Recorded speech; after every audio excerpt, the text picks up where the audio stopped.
Netanyahu প্রশাসন।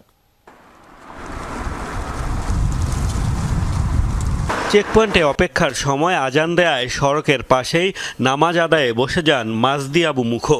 চরম বর্বরতার আরও একটি দৃষ্টান্ত স্থাপন করে নামাজরত এই ফিলিস্তিনির উপর ইচ্ছাকৃতভাবে নিজের গাড়ি উঠিয়ে দিয়েছেন ইসরায়েলের এক রিজার্ভ সেনা। এ সময় তার কাঁধে অস্ত্র ছিল। ফিলিস্তিনি মিডিয়ায় প্রচার হতেই এই ভিডিও ছড়িয়ে পড়ে সামাজিক মাধ্যমে।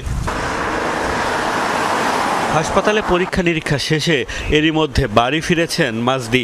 শারীরিকভাবে আহত না হলেও ইবাদতের সময় ফিলিস্তিনি যুবকের সাথে এমন বর্বরতায় উঠেছে সমালোচনার ঝড়।